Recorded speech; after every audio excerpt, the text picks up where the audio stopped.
Comment un président de la République pourrait mentir et faire mal à son peuple? C'est d'ailleurs une très très bonne question. C'est des questions qu'on s'est posées en d'autres temps, notamment à l'époque d'Hitler. C'est qu'il y a beaucoup de similitudes avec cette période-là.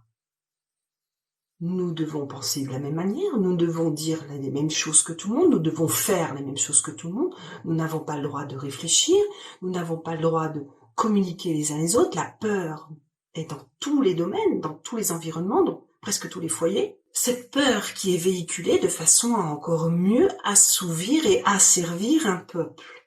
Cette télévision et ces médias qui ont évolué dans le temps dans un but de nous asservir, en nous mettant toujours les mêmes publicités, en nous mettant toujours les mêmes séries, toujours les mêmes... C'est vraiment dans un but de lobotomiser notre esprit. Oui, oui, oui, nous sommes en guerre, monsieur Macron. Oui, nous sommes en guerre. Mais sauf que l'ennemi n'est pas celui que vous avez cité.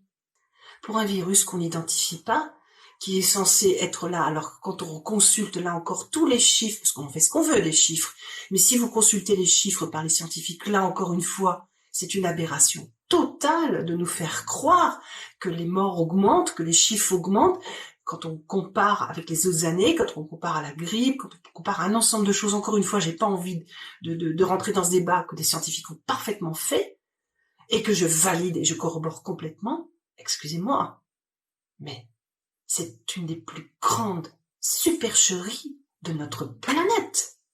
On nous ment de façon, mais incroyable. Et plus c'est gros, plus ça marche, on dirait. Réveillez-vous. Parce que l'ennemi, monsieur Macron, c'est pas le SRAS-CoV-2. Ah non, c'est nous. Nous, le peuple. Monsieur Macron, on a bien compris que l'ennemi, c'était nous.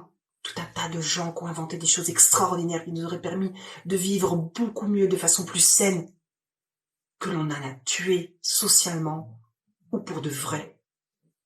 Combien il y en a eu? Tout le monde connaît au moins un exemple. Ne me dites pas que c'est pas vrai. Tout le monde a au moins un exemple en tête. Réfléchissez à cela.